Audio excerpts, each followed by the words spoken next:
കൃഷ്ണ ഗുരുവായൂരപ്പ ശരണം. ഗുരുവായൂർ ക്ഷേത്രത്തിലെ ഉത്സവം കുംഭമാസത്തിൽ പൂയം നക്ഷത്രം രാത്രി വരുന്ന സമയത്താണ് ശ്രീ ഗുരുവായൂരപ്പൻ്റെ ക്ഷേത്രത്തിൽ കൊടിയേറ്റം നടക്കുന്നത്. ഈ ഉത്സവത്തിൻ്റെ 10 ദിവസമാണ് നടക്കുന്നത്. ഉത്സവം കൊടിയേറ്റത്തിൻ്റെ 8 ദിവസം മുമ്പേ ഗുരുവായൂരപ്പൻ്റെ സഹസ്രകലശ ചടങ്ങുകൾ ആരംഭിക്കും. ഈ സഹസ്രകലശ ചടങ്ങുകൾ ആദ്യത്തെ ചടങ്ങായിട്ട് നടക്കുന്നത് ഗുരുവായൂർ ക്ഷേത്രം ഊരാളൻ മല്ലിശ്ശേരി നമ്പൂതിരിപ്പാട് തന്ത്രി നമ്പൂതിരിക്ക് ആചാര്യവരണം നടത്തുന്നു. തന്ത്രി നമ്പൂതിരിക്ക് കൂറയും പവിത്രവും കൊടുത്ത് ഈ സഹസ്രകലശ ചടങ്ങുകളെല്ലാം ഭംഗിയായി നടത്തി തരണമെന്ന് പറയുകയും അദ്ദേഹം കൂറയും പവിത്രവും വാങ്ങി എല്ലാം ഭംഗിയായിട്ട് ഗുരുവായൂരപ്പനോട് പറഞ്ഞ് നടത്താമെന്ന് ഏൽക്കുകയും ചെയ്യുന്നു. അങ്ങനെ ആചാര്യവരണം കഴിഞ്ഞാൽ ക്ഷേത്രത്തിൻ്റെ അകത്ത് തന്നെ മുള അറ എന്ന് പറയുന്നൊരു സ്ഥലമുണ്ട്. ആ മുളയറയിൽ നവധാന്യങ്ങൾ വിതച്ച് മുളം പൂജ നടത്തുന്നു. മുളം പൂജ നടത്തി കഴിഞ്ഞതിന് ശേഷം ശ്രീ ഗുരുവായൂരപ്പനെ ശ്രീലകത്ത് ചെന്ന് എല്ലാം ഭംഗിയാക്കി തരണമെന്ന് പ്രാർത്ഥിച്ചു കൊണ്ടിട്ടാണ് ഭഗവാന്റെ അത്താഴപൂജ തുടങ്ങുന്നത്. അപ്പോൾ കലശ ദിവസം 1-ാം ദിവസം ആണ് അത്. കലശ ദിവസം 2, 3, 4, 5, 6, 7, 8 ദിവസങ്ങളിൽ ബൃഹത്തായ ചടങ്ങുകളാണ് ക്ഷേത്രത്തിൽ നടക്കുന്നത്. ഈ ദിവസങ്ങളിലെല്ലാം ക്ഷേത്ര ദർശനത്തിന് വരുന്ന ഭക്ത സമയക്രമീകരണങ്ങൾ ഉണ്ടാകും. അതിനനുസരിച്ചിട്ട് വേണം ദർശനത്തിന് വരിക.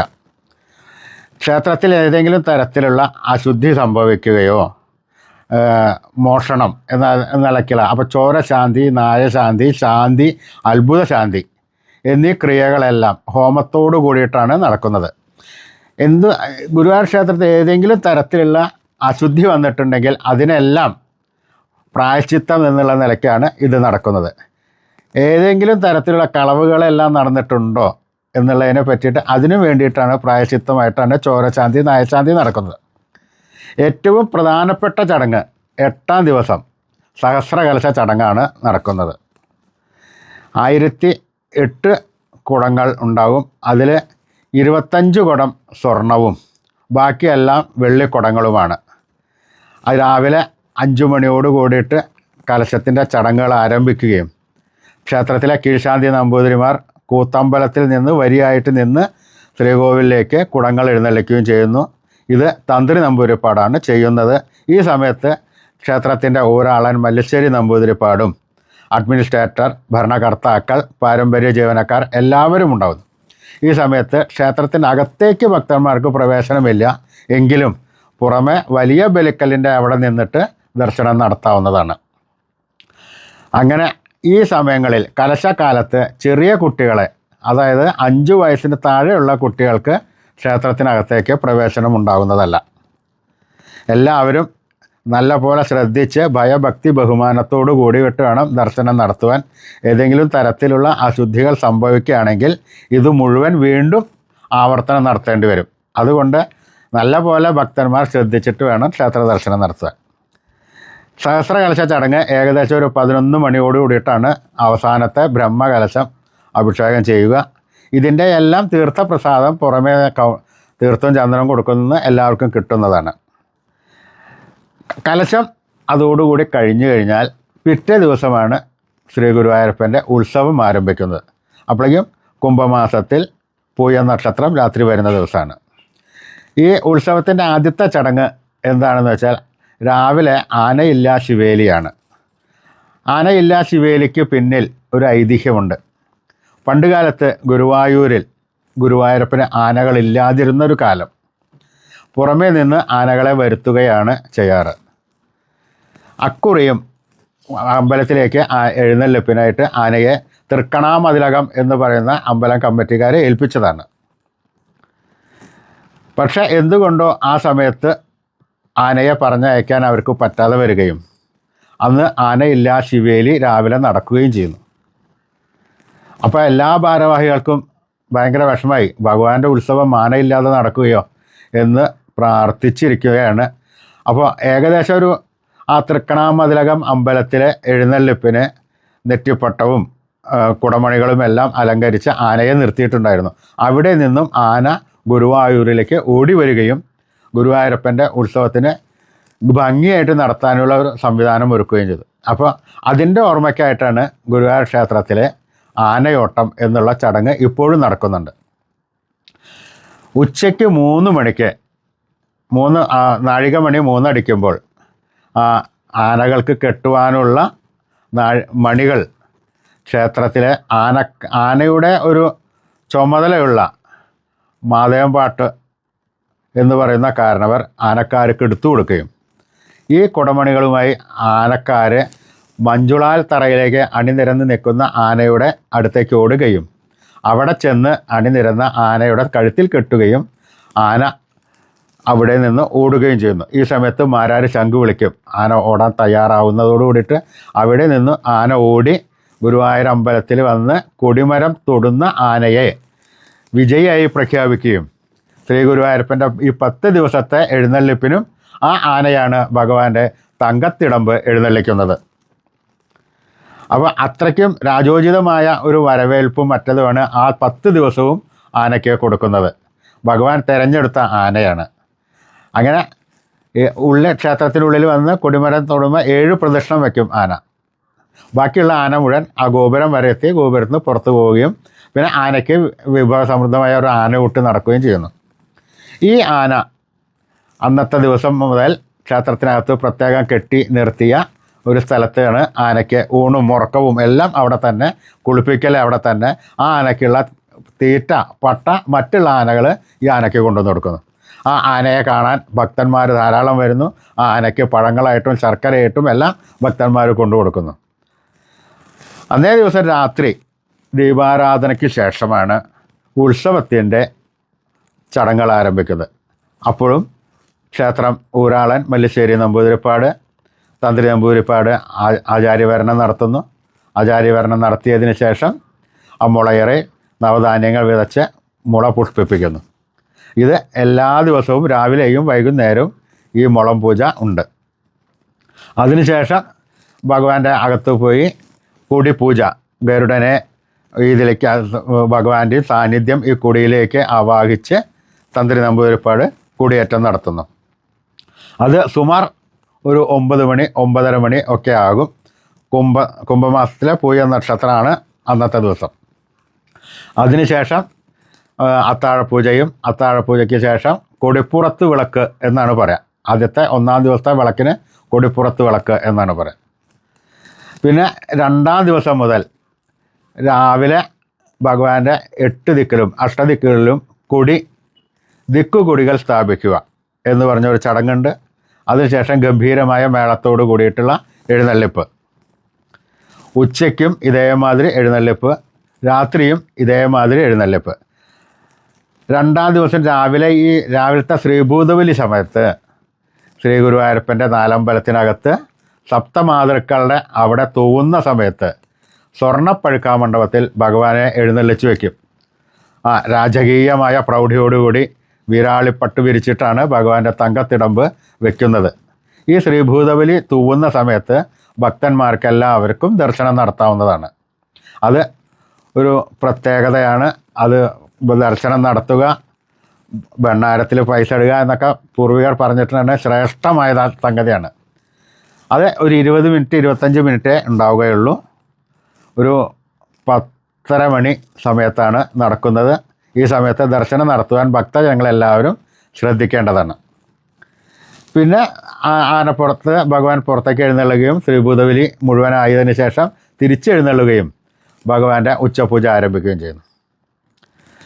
ഉച്ചപൂജ കഴിഞ്ഞ് നട അടച്ച് 2 മണി 2:30 മണിയോടുകൂടി നട അടയ്ക്കുകയും 3:30 മണിക്ക് വീണ്ടും നട തുറക്കുകയും ഗംഭീര മേളപ്രദക്ഷിണത്തോടുകൂടി ഉച്ചശിവേലി നടക്കുകയും ചെയ്യുന്നു. ഉച്ചശിവേലിക്ക് ശേഷം ദീപാരാധനയ്ക്ക് ശേഷം അത്താഴപൂജ കഴിഞ്ഞാൽ വീണ്ടും ഭഗവാന് ശ്രീഭൂതബലിയാണ്.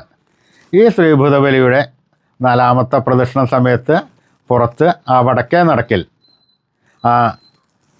സ്വർണ്ണപ്പഴുക്കാമണ്ഡപത്തിൽ എഴുന്നള്ളിച്ച് വയ്ക്കുകയും അത് ഗംഭീര മേള കലാകാരന്മാരുടെ തായമ്പക അവിടെ വെച്ച് നടക്കുകയും ചെയ്തു. ഒട്ടുമിക്ക കേരളത്തിലുള്ള എല്ലാ പ്രഗത്ഭരായ മേളവിദ്വാൻമാരും ഗുരുവായൂരപ്പന് മുന്നിൽ തായമ്പക കൊട്ടുവാൻ മോഹിക്കുന്നുണ്ട്. പലവർക്കും അതിനുള്ള അവസരം കിട്ടുന്നുണ്ട്.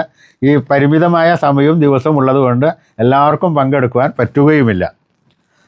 പേര് കേട്ട എല്ലാവരെയും ദേവസ്വം പ്രത്യേക ക്ഷണിതാവായി വരുത്തി കുട്ടിക്കാറുമുണ്ട്. അതിനുശേഷം ശ്രീ ഗുരുവായൂരപ്പൻ്റെ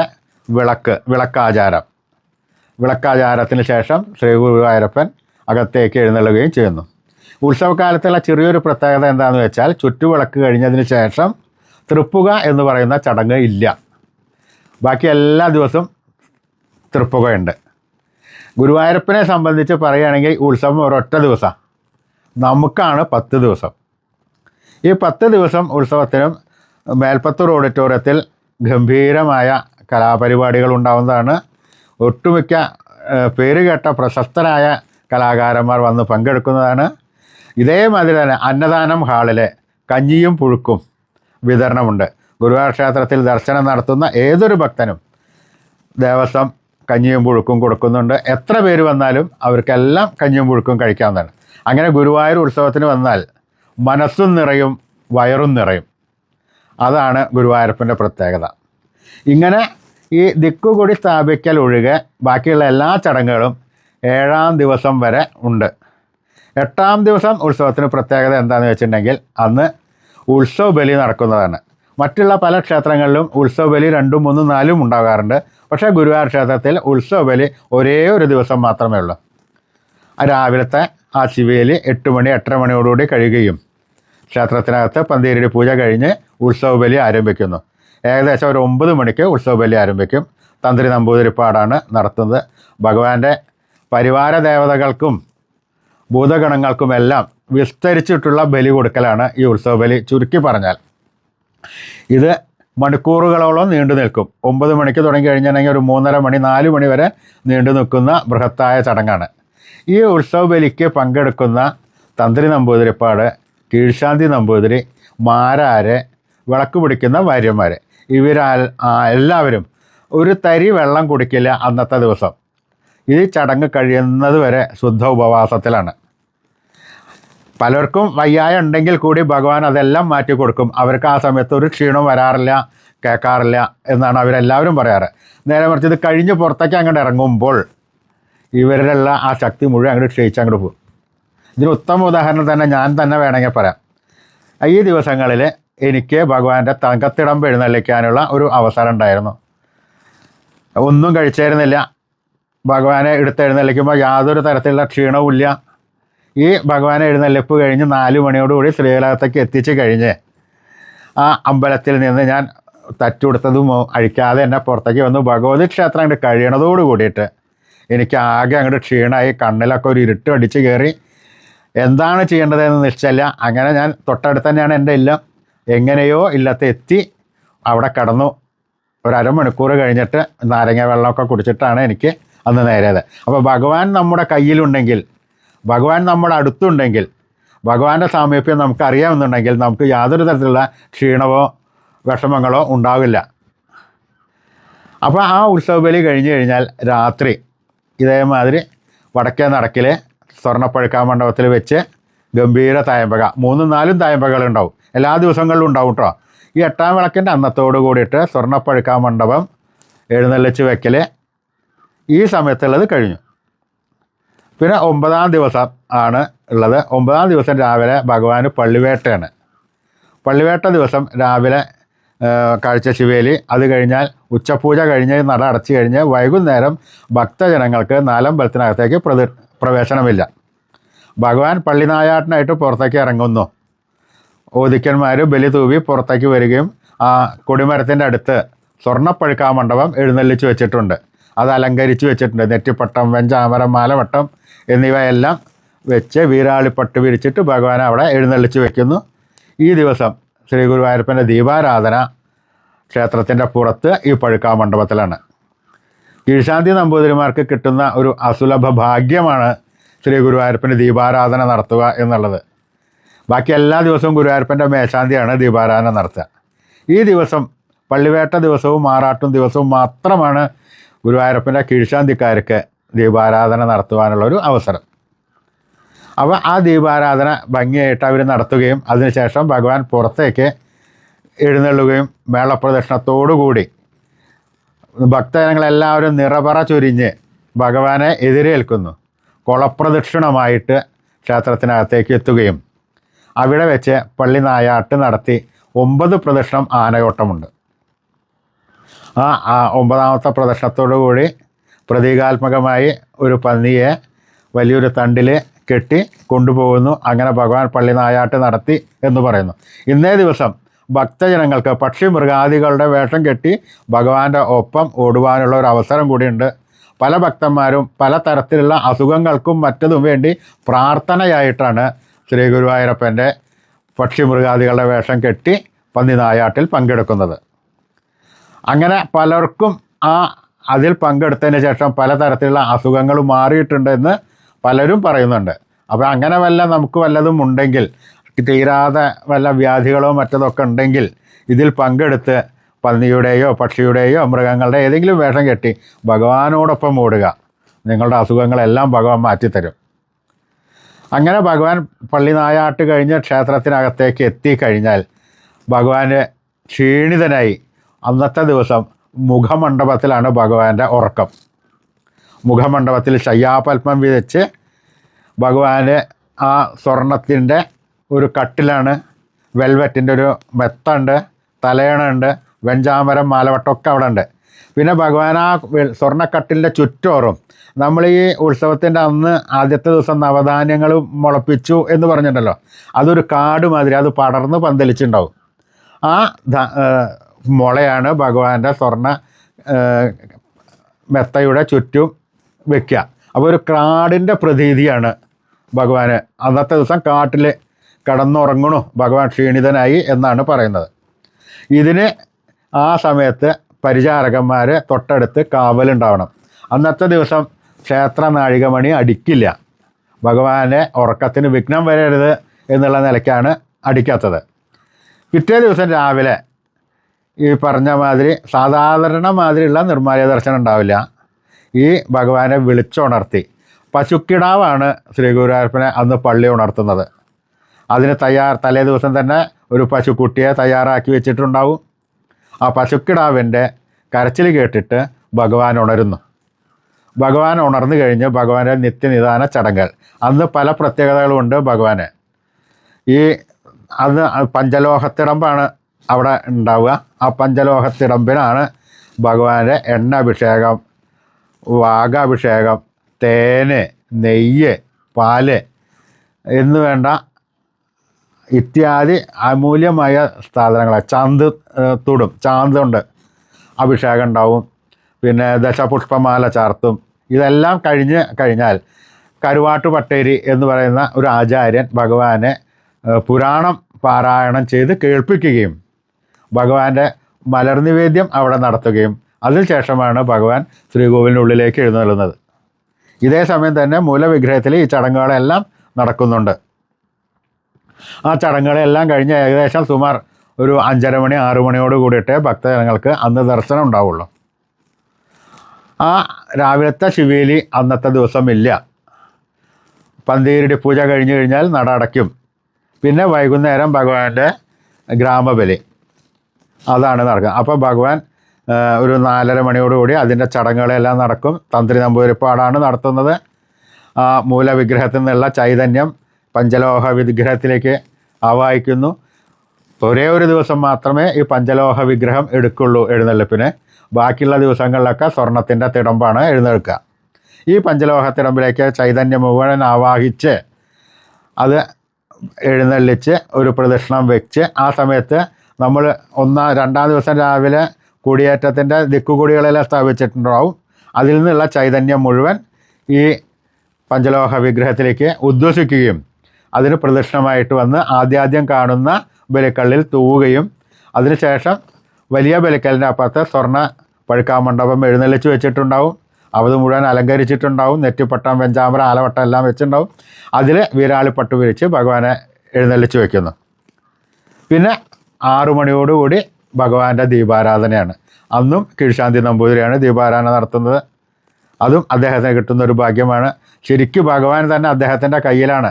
തന്ത്രി നമ്പൂതിരിപ്പാട് കൈ മുഴുവൻ ശുദ്ധീകരിച്ചതിന് ശേഷമാണ് ആ ഭഗവാന്റെ വിഗ്രഹം അദ്ദേഹത്തിൻ്റെ കയ്യിൽ കൊടുക്കുന്നത്. യാതൊരു തരത്തിലുള്ള കോട്ടങ്ങളും വരുത്താതെ ഭഗവാനെ തിരിച്ചു കൊണ്ടുവരണം എന്ന് പറഞ്ഞുകൊണ്ട്. അങ്ങനെ ആ അദ്ദേഹത്തിന് കിട്ടുന്ന ഒരു അസുലഭ മുഹൂർത്തമാണ്, ഒരു ഭാഗ്യമാണ്. ആ ഭഗവാനെ ദീപാരാധന നടത്തുന്നു. അതിനുശേഷം ഭഗവാൻ പുറത്തേക്ക് എഴുന്നള്ളുന്നു. പുറത്തേക്ക് എഴുന്നള്ളുമ്പോൾ 3 ആനകളുണ്ടാകും. ഗംഭീര പഞ്ചവാദ്യമാണ് നടക്കുന്നത്.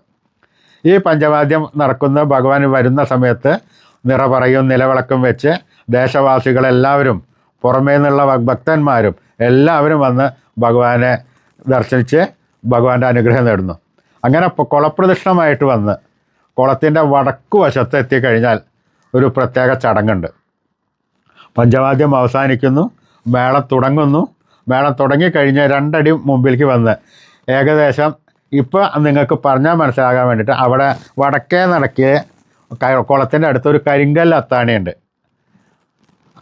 അത് പണ്ട് കാലത്ത് ഉള്ള ഒരു സംഗതിയാണ്. അത് ഇന്നും അതൊരു അമൂല്യന്മാരെ അവിടെ കാത്തു സൂക്ഷിച്ചിരിക്കുകയാണ്. പണ്ട് കാലത്ത് തലച്ചുമടുമായിട്ട് വരുന്നവർക്ക് ഈ തലയിൽ നിന്ന് ഇറക്കി വെച്ച് അവിടെ നിന്നിട്ട് വിശ്രമിക്കാനുള്ളൊരു സംഗതിയാണ്. ഇപ്പം നമ്മൾ ഇത് പറയുമ്പോൾ അതിൻ്റെ മുമ്പിൽ വെച്ചിട്ട് ശ്രീ ഗുരുവായൂരപ്പൻ്റെ പണ്ട് കാലത്തെ കഥയാണ്, ഒരു ഐതിഹ്യമാണ്. ഭഗവാന് അത്രയും വേണ്ടപ്പെട്ട ഒരു കാര്യസ്ഥ ഉണ്ടായിരുന്നു, കണ്ടിയൂർ പട്ടത്ത് നമ്പീശൻ എന്നാണ് പറയാം. അദ്ദേഹത്തിന് ഒരു കളവുമില്ല. ഭഗവാന്റെ കാര്യമായത് ചിട്ടവട്ടങ്ങളെല്ലാം മര്യാദയ്ക്ക് യാതൊരു തെറ്റുകുറ്റങ്ങളും ഇല്ലാതെ കണക്കുകൾ മുഴുവൻ കറക്റ്റായിട്ട് ചെയ്യുന്ന ഒരാളാണ്. ഇങ്ങനെ ചെയ്യുന്ന ഒരാളോട് മറ്റുള്ള കുറച്ച് കലർപ്പുള്ള ആൾക്കാർക്ക് എല്ലാം വിദ്വേഷം വരികയും അവർക്ക് കള്ളത്തരം ഒന്നും നടത്താൻ പറ്റാതിരിക്കുകയും ചെയ്യുമ്പോൾ അവരെല്ലാവരും കൂടി സംഘടിച്ചിട്ട് ഈ കണ്ടിയൂർ പട്ടത്ത് നമ്പീശനെ കൊന്നിട്ട് ആ കുളത്തിലിട്ടു. ഈ ആറാട്ട് ദിവസം ഭഗവാൻ എഴുന്നള്ളിച്ച് വരുമ്പോൾ ഭഗവാൻ അവിടുന്ന് മുന്നിലേക്ക് വരുന്നില്ല. അതെന്താണെന്ന് എല്ലാവർക്കും വിഷമായി. നോക്കിച്ചപ്പോൾ ഭഗവാന്റെ അത്രയും ഉത്തമ പരമഭക്തനായ കണ്ടിയൂർ പട്ടത്ത് നമ്പീശൻ്റെ ജഡമാണ് ആ കുളത്തിൽ കിടക്കുന്നത്. അപ്പോൾ അതിന് ഭഗവാന് വിഷമം. നോക്കിച്ചപ്പോൾ ആ വീട്ടിലുള്ള ആൾക്കാരെ ഭഗവാന്റെ മുമ്പിൽ വന്നിട്ട് ഒന്ന് ഉണർത്തിക്കണം, സങ്കടമില്ല എന്നുള്ള ഒരു ഉണർത്തിച്ചാൽ ഭഗവാൻ അവിടെ നിന്ന് ഇങ്ങോട്ട് പോരണം. ആ ഒരു ചടങ്ങ് അന്ന് മുതൽ ഇന്ന് വരെ, ഈ കഴിഞ്ഞ ഉത്സവം വരെ തുടർന്ന് വരുന്നതാണ്. അതോടുകൂടി ഭഗവാൻ എഴുന്നള്ളി വരികയും ഭഗവതിക്കെട്ട് വഴി ഭഗവാന്റെ ആറാട്ട് കടവിലേക്ക് പോവുകയും, ശ്രീ ഗുരുവായൂരപ്പൻ്റെ ആറാട്ടിൻ്റെ അന്ന് മാത്രമാണ് ഉച്ചപൂജ ആറാട്ട് കടവിൻ്റെ അടുത്ത് ഭഗവതിക്കെട്ടിൽ വെച്ചിട്ടാണ് നടക്കുന്നത്. തൻ്റെ സോദരിയായ ഭഗവതി ഇടത്തരികാര്യത്ത് കാവിലമ്മയുടെ അടുത്ത് വെച്ചിട്ടാണ് ഭഗവാൻ അന്നത്തെ ഉച്ചപൂജ. ആറാട്ടിന് ശേഷം ഒരു 1000-ഓളം 2000-ഓളം ഇളനീര് എല്ലാം ഭക്തന്മാർ കൊണ്ടുവച്ചിട്ടുണ്ടാവും. ഈ ഇളനീര് എത്തിക്കുവാനുള്ളതിന് പിന്നിലും ഒരു ചെറിയൊരു ഐതിഹ്യമുണ്ട്.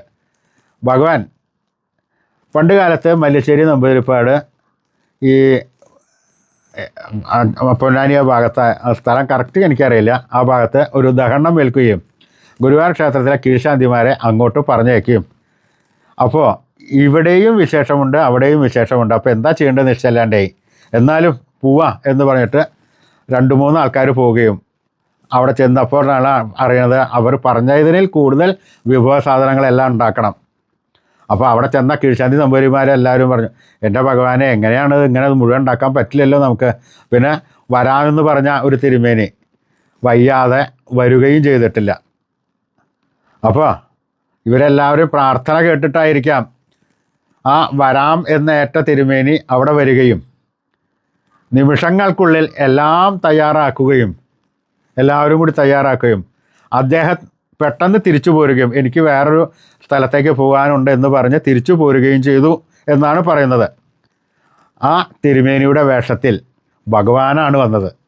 ഭഗവാൻ ആ വരുന്ന സമയത്ത് ആ കോട്ടപ്പടി സൈഡ് എത്തിയപ്പോൾ അവിടെ ഓടാട്ട് കിട്ട എന്ന് പറയുന്ന ഒരു അവർണൻ്റെ വീട്ടിൽ നിന്നും ഒരു ഇളനീര് വേണമെന്ന് പറയുകയും ആ ഇളനീര് എടുക്കാൻ വേണ്ടി അയാൾ തെങ്ങിൽ കയറിയപ്പോഴേക്കും ഭഗവാൻ പറയും, എനിക്ക് കാത്തു നിൽക്കാൻ സമയമില്ല, എൻ്റെ ആറാട്ട് കടവിലേക്ക് എത്തിച്ചാൽ മതി എന്ന് പറയുകയും ചെയ്തു. അപ്പോഴാണ് അദ്ദേഹത്തിന് മനസ്സിലായത് ഇന്ന് ഭഗവാന്റെ ആറാട്ട് ദിവസമാണ്, ആറാട്ട് കടവിലേക്ക് എത്തിച്ചാൽ മതി എന്ന് പറയുന്നത് സാക്ഷാൽ ശ്രീ ഗുരുവായൂരപ്പൻ തന്നെയല്ലേ. അദ്ദേഹം ഓടി ചെന്ന് ആ ഇളനീരും കൊണ്ടിട്ട് ഭഗവാന്റെ ആറാട്ട് കടവിൽ എത്തിക്കുകയും ആ ഒരു സംഗതി അവരുടെ വംശപരമ്പരയിൽപ്പെട്ട ആൾക്കാർ ഇന്നും അനുഷ്ഠിച്ചു വരുന്നു. അദ്ദേഹത്തിൻ്റെ കുടുംബക്കാർ കൊടുത്ത ആ ഇളനീരാണ് ശ്രീ ഗുരുവായൂരപ്പന് ആദ്യം അഭിഷേകം ചെയ്യുന്നത്. ഭഗവാൻ എല്ലാവരെയും കാണുന്നുണ്ട്. ഭഗവാനെ നമുക്ക് കാണാനാണ് ബുദ്ധിമുട്ട്. പലതരത്തിലുള്ള ബുദ്ധിമുട്ടുകളുണ്ടാവുക. ഭഗവാനെ എല്ലാം കണ്ടു മനസ്സിലാക്കുന്നുണ്ട്. അപ്പോൾ ഭഗവാന് താഴ്ന്ന ജാതിക്കാരനെന്നോ ഉയർന്ന ജാതിക്കാരനെന്നോ അങ്ങനെ യാതൊരു വക ഭേദചിന്തകളുമില്ല. നമ്മൾ മനസ്സറിഞ്ഞ് ഭഗവാനോട് പ്രാർത്ഥിച്ചു കഴിഞ്ഞാൽ ഭഗവാൻ അത് കേൾക്കും. അങ്ങനെ മഞ്ഞപ്പൊടി അന്നേ ദിവസം ഉച്ചയ്ക്ക് ഭഗവാന്റെ വാര്യർമാർ പ്രത്യേകം തയ്യാറാക്കിയ ഉരലിൽ വസ്ത്രം കെട്ടി ആ പച്ച മഞ്ഞൾ ഇടിച്ച് സ്വർണ്ണശകലങ്ങൾ ചേർത്തിട്ടാണ് അന്നത്തെ മഞ്ഞപ്പൊടി തയ്യാറാക്കുന്നത്. ഈ മഞ്ഞപ്പൊടി ഒരു കുടത്തിൽ കെട്ടി ഭഗവാന്റെ എഴുന്നള്ളിപ്പ് കുളപ്രദക്ഷിണമായിട്ടുണ്ടെന്ന് പറഞ്ഞില്ലേ, ആ സമയത്ത് ആനപ്പുറത്ത് കയറ്റി എഴുന്നള്ളിച്ചിട്ടാണ് ആറാട്ടുകടവിലേക്ക് കൊണ്ടുവരുന്നത്. അങ്ങനെ ഇളനീരഭിഷേകവും മഞ്ഞപ്പൊടി അഭിഷേകവും എല്ലാം കഴിഞ്ഞ് ഭഗവാൻ ആ രുദ്രതീർത്ഥ കുളത്തിൽ മുങ്ങുന്ന സമയത്ത് ഭക്തജനങ്ങൾക്കെല്ലാവർക്കും ഭഗവാന്റെ ഒപ്പം മുങ്ങാൻ പറ്റും. അപ്പോൾ അതിന് ഒരു നമുക്ക് സൂചകമായിട്ട് അതേവരെ ഒരു ചുവപ്പ് ലൈറ്റ് കത്തിയിരുന്നത് ആ ചുവപ്പ് ലൈറ്റ് കെടുത്തി പച്ച ലൈറ്റ് ഇടുകയും ചെയ്യുന്നു. അപ്പോൾ ഭഗവാൻ കുളിക്കുന്ന സമയത്ത് തന്ത്രി നമ്പൂതിരിപ്പാട് പറയും, ലൈറ്റ് മാറ്റാൻ പറയും. ആ പറയുന്നതോട് ലൈറ്റ് മാറ്റും. അപ്പോൾ തന്ത്രി നമ്പൂതിരിപ്പാട് ഭഗവാനെ എടുത്ത് മുങ്ങുകയും അതേസമയം തന്നെ മറ്റുള്ള ഭക്തന്മാർക്ക് എല്ലാവർക്കും കുളത്തിൽ മുങ്ങുവാനുള്ള ഒരു സന്ദർഭമുണ്ട്. അപ്പോൾ ഭഗവാന്റെ ഒപ്പം തന്നെ ഏതൊരു ഭക്തനും മുങ്ങുവാനുള്ള അവസരമുണ്ട്. അങ്ങനെ മുങ്ങിക്കഴിഞ്ഞതിന് ശേഷം ഭഗവതി കെട്ടിൽ വന്ന് ഉച്ചപൂജ നടത്തുകയും ഉച്ചപൂജയ്ക്ക് ശേഷം ഭഗവാൻ പുറത്തേക്ക് എഴുന്നള്ളുകയും ആ ഭഗവതി കെട്ട് വഴി പുറത്തേക്ക് ഇറങ്ങി ക്ഷേത്രത്തിനകത്തേക്ക് വന്ന് 11 പ്രദക്ഷിണം ആന ഓടുകയും, അത് രാവിലത്തെ ശിവേലി, ഉച്ച ശിവേലി, രാത്രി ശിവേലി എന്നൊക്കെയുള്ള സങ്കല്പത്തിലാണ് ഈ 11 പ്രദക്ഷിണം. 11 പ്രദക്ഷിണം ഓടി വന്നതിന് ശേഷം ആനപ്പുറത്ത് നിന്ന് ഇറങ്ങി തന്ത്രി നമ്പൂതിരിപ്പാട് ശ്രീ ഗുരുവായൂരപ്പൻ്റെ കൊടി ഇറക്കുകയും ആ ഭഗവാന്റെ സാന്നിധ്യം മുഴുവൻ പഞ്ചലോഹത്തടമ്പിലേക്ക് ഉദ്വസിക്കുകയും ചെയ്യുന്നു. അതിനുശേഷം ശ്രീകോവിലിനകത്തേക്ക് ചെന്ന് ഭഗവാന് 25 കലശം അഭിഷേകമാണ്. ഭക്തജനങ്ങൾക്ക് എല്ലാവർക്കും ഈ കൊടിയിറക്കം കഴിഞ്ഞാൽ ക്ഷേത്രത്തിൽ നിന്ന് പുറത്തേക്ക് പോവേണ്ടതാണ്. ഈ 25 കലശ സമയത്ത് തന്ത്രി നമ്പൂതിരിപ്പാടും അമ്പലത്തിനകത്തുള്ള പരിചാരകന്മാർക്കും മാത്രമേ പ്രവേശനമുണ്ടാവുകയുള്ളൂ. ഏകദേശം ഇപ്പോഴേക്കും 25 കലശവും ഭഗവാന്റെ അത്താഴ പൂജയും അത്താഴ ശിവേലിയും തൃപ്പുക വേണം എന്നുള്ളത് നിർബന്ധം. ഈ ചടങ്ങുകളെല്ലാം പുലർച്ചെ 2 മണിക്കുള്ളിൽ കഴിയേണ്ടതാണ്. അപ്പോൾ ഭഗവാന്റെ ആനോട്ടം തന്നെ കഴിയുമ്പോഴേക്കും 11 മണി 12 മണിയാവും. ബാക്കിയുള്ള ചടങ്ങുകളൊക്കെ അതിനുള്ളിൽ കഴിയണം. അങ്ങനെ 2 മണിക്കുള്ളിൽ ഭഗവാന്റെ തൃപ്പുകയും കൂടി കഴിഞ്ഞ് അന്നത്തെ ദിവസം നട അടയ്ക്കുകയും ചെയ്യുന്നു. ശ്രീ ഗുരുവായൂരപ്പൻ്റെ ഉത്സവ ചടങ്ങുകളെല്ലാം ഭംഗിയായി ഇതേമാതിരിയാണ് നടക്കുന്നത്. എല്ലാ ഭക്തജനങ്ങൾക്കും ഒരുവിധം ചെറിയ തോതിലെങ്കിലും ഇതെല്ലാം മനസ്സിലായിട്ടുണ്ടാവും എന്ന് വിചാരിക്കുന്നു. എല്ലാം ഭഗവാനിൽ അർപ്പിക്കുന്നു. ഭഗവാന്റെ കാരുണ്യം കൊണ്ടാണ് ഇതെല്ലാം എനിക്ക് പറയാൻ പറ്റിയത്, ഇതെല്ലാം നിങ്ങൾക്ക് കേൾക്കുവാനും പറ്റിയത്. അപ്പോൾ എല്ലാവർക്കും ശ്രീ ഗുരുവായൂരപ്പൻ്റെ അനുഗ്രഹം ഉണ്ടാകട്ടെ എന്ന് പ്രാർത്ഥിക്കുന്നു. ഹരേ കൃഷ്ണ. ഗുരുവായൂരപ്പ ശരണം.